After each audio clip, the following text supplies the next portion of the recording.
श्री राम ज्योतिष India YouTube channel में सभी ज्योतिष प्रेमियों का स्वागत है। आज की कक्षा का विषय प्रसंग है गत जीवन की जो शुभाशुभ कर्म होती हैं, जिनको प्रारब्ध कहते हैं, संचित कर्म कहते हैं, जिनका फल हमें इस जन्म में भोगना होता है, उनका मूल कहाँ होता है, उसका जो ज्ञान होता है वह मूल दशा से होता है।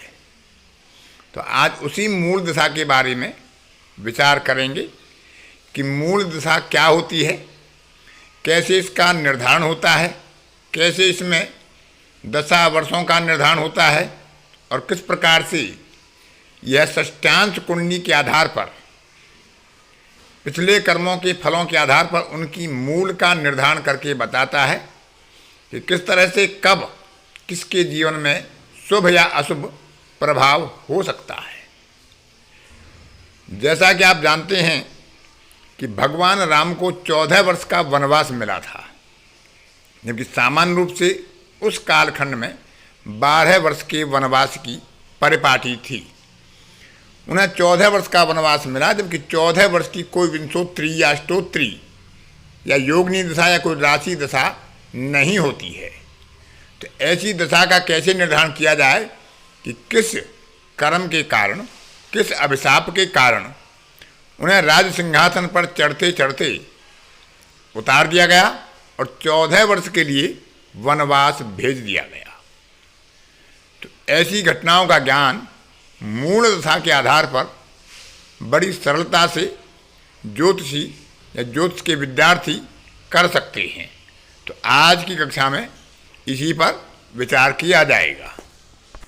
गत जीवन के जो अभिशाप होते हैं या कोई वरदान होते हैं, तो षष्ठांश की जन्म कुंडली में उनका मूल, उनका आधार छिपा होता है और ग्रह योगों से उसका ज्ञान होता है और उनकी घटना का प्रभाव कब होगा या वह अभिशाप की घटना या वरदान की घटना कब जातक को प्राप्त होगी, उसका ज्ञान कुशलता के आधार पर मूल दशा से किया जा सकता है।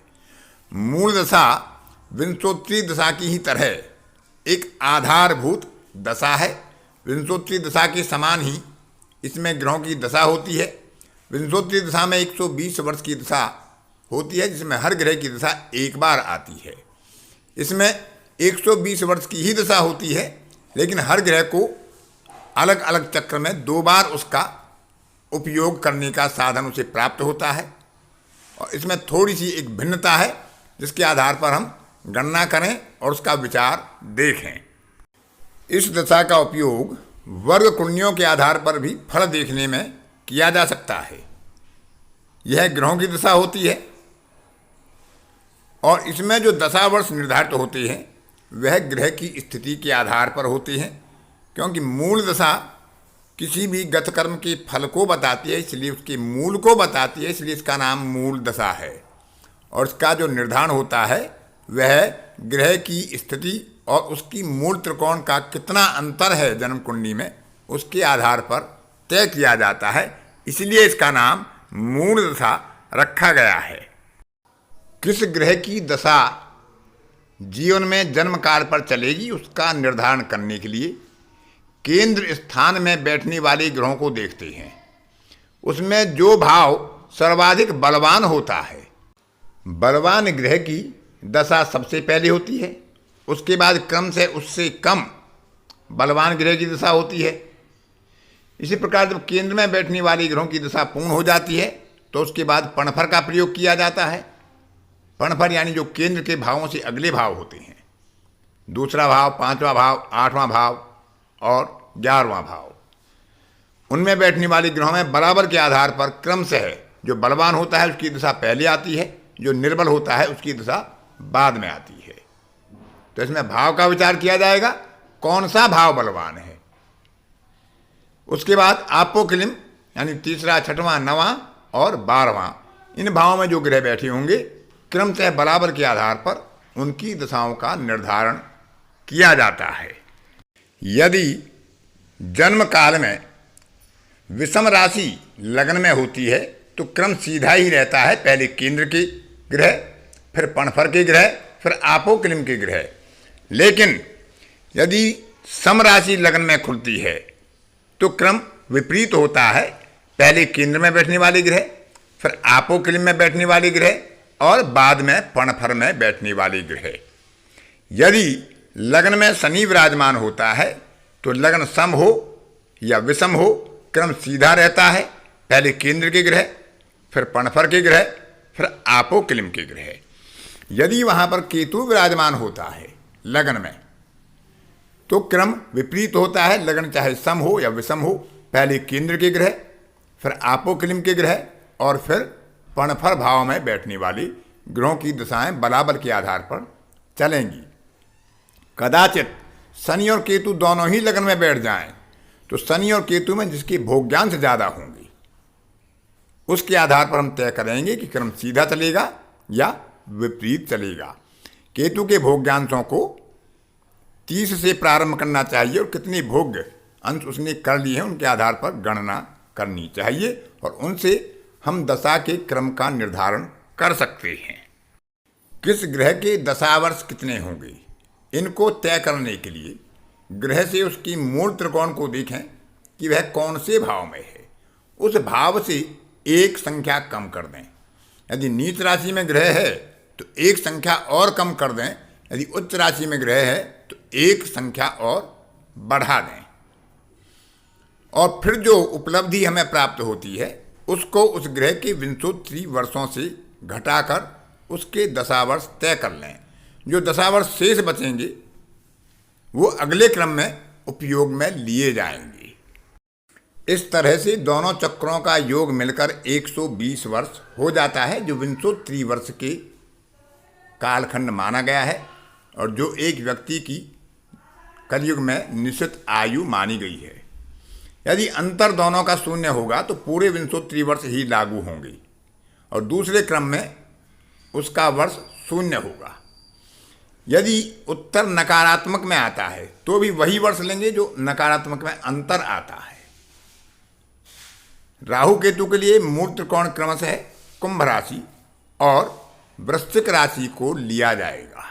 अब आगे एक उदाहरण के आधार पर आपको समझाते हैं कि किस तरह से इनके दशावर्षों का और ग्रहों का निर्धारण किया जाता है और उनके आधार पर घटनाओं को कैसे देख सकते हैं। इस दशा का एक लाभ यह भी है कि जहाँ पर हमारी लगन स्थिर हो, निश्चित हो और समय का थोड़ा बहुत आगे पीछे हो, बर्थ रेक्टिफिकेशन ना हुआ हो, जन्म की शुद्धि ना हुई हो, लेकिन लगन निश्चित हो, तो उसके आधार पर भी घटनाओं का फलादेश सरलता से किया जा सकता है। उदाहरण के लिए आपके सामने भगवान राम की लोक प्रचलित कुंडली दी हुई है, जहाँ लग्न में गुरु और चंद्रमा हैं, सम लगन है। तो चारों केंद्रों को हम देखते हैं तो लग्न बलवान होती है, क्योंकि वहाँ पर दो ग्रह बैठे हैं, एक स्वराशि का है, एक उच्च राशि का है। तो इसमें जो पहली दशा होगी वह गुरु की होगी, दूसरी दशा चंद्रमा की होगी, तीसरी दशा मंगल की होगी, चौथी दशा शनि की और पांचवी दशा सूर्य की होगी। उसके बाद क्योंकि सम लगन है और लगन में शनि या केतु नहीं है तो आपोकिलिम का प्रयोग किया जाएगा। आपोकिलिम में केतु, शुक्र और राहु विराजमान हैं। तो उनमें पहले शुक्र बलवान है क्योंकि वह उच्च राशि का है, उसे लिया जाएगा। उसके बाद राहु, उसके बाद केतु, फिर बाद में पणफर का उपयोग किया जाएगा और पणफर में केवल मात्र एक ग्रह है, बुध। तो इस तरह से गुरु की दशा क्योंकि 16 वर्ष होती है, बराबर में एक सारणी में आपको बताया गया है, आप समझ सकते हैं। और गुरु की मूल त्रिकोण राशि अपनी स्थिति से 6वें भाव में है, तो 6 में से एक कम करेंगे तो 5 आएगा, लेकिन क्योंकि गुरु उच्च राशि में है पुनः एक जोड़ देंगे तो 6 आ जाएगा। और 16 में से 6 को घटाएंगे जो गुरु के विंशोत्तरी वर्ष हैं, तो हमें गुरु के मूल दशा के 10 वर्ष प्राप्त हो जाएंगे। और 6 वर्ष जब बुध की दशा समाप्त हो जाएगी उसके बाद गुरु के 6 वर्ष उपलब्ध होंगे। चंद्रमा के 10 वर्ष होते हैं और चंद्रमा क्योंकि अपनी ही स्वराशि में है और उसकी मूल त्रिकोण 11वें पड़ती है, तो 11वें में से 1 घटाएंगे तो 10 आएगा। क्योंकि चंद्रमा उच्च राशि में या नीच राशि में नहीं है तो 10 का 10 रखेंगे, और चंद्रमा के दशावर्ष भी 10 ही होते हैं, तो दोनों का अंतर करेंगे तो 0 आएगा। लेकिन हमें प्रथम बार में ही चंद्रमा के 10 वर्ष लेने होंगे। जब दूसरा चक्र होगा उसमें चंद्रमा को 0 वर्ष मिलेंगे। तो इसी तरह से सभी ग्रहों का यहाँ बताया गया है। तो शुरू में 10 वर्ष गुरु के रहते हैं, जहाँ भगवान राम का जन्म होता है और उनका बचपन बीतता है। अगले 10 वर्ष चंद्रमा के होते हैं, जिनमें वे गुरु के आश्रम में जाते हैं, गुरु के साथ रहते हैं, शिक्षा प्राप्त करते हैं। उसके बाद 3 वर्ष मंगल के मिलते हैं, जो उनके सप्तम भाव में बैठता है। यहाँ पर उनका माता जानकी से विवाह होता है। फिर 14 वर्ष शनि के मिलते हैं, जो इन्हें वनवास भेज देता है। उसके बाद 1 वर्ष सूर्य का है, 10वें भाव में बैठा है, उच्च राशि का है, राज्य का कारक होता है, इन्हें राज्य सिंहासन प्रदान कराता है। उसके बाद जब शुक्र की दशा चलती है, वह 12 वर्ष की है, उसमें माता सीता को वनवास होता है। और शुक्र क्योंकि पंचम से पंचम पर बैठा है और पंचम पद पर बैठा है, यहीं पर इनको संतान सुख प्राप्त होता है, लव और कुश का जन्म होता है। उसके बाद राहु की दशा वर्ष चलते हैं, 17 वर्ष, जिनमें ये विभिन्न क्षेत्रों में रहने वाले असुरों का नाश करते हैं। उसके बाद केतु 3 वर्ष, जिसमें ये अपनी एक पत्नी व्रत का पालन करते हैं और एक धारणा तय करते हैं कि एक पति और एक ही पत्नी, जबकि उस काल में राजाओं के कई कई पत्नियां होती थीं। उसके बाद बुध आता है और बुध की दशा में भी धर्म स्थापना का, राम राज्य की अवधारणा का प्रतिपादन करते हैं, राम राज्य की स्थापना करते हैं, धर्म की राज्य की स्थापना करते हैं। क्योंकि बुध उनका एकादश भाव में द्वादश और तृतीय भाव का स्वामी होकर विराजमान है। तो इस तरह से मूल दशा के आधार पर हम घटनाओं को देख सकते हैं।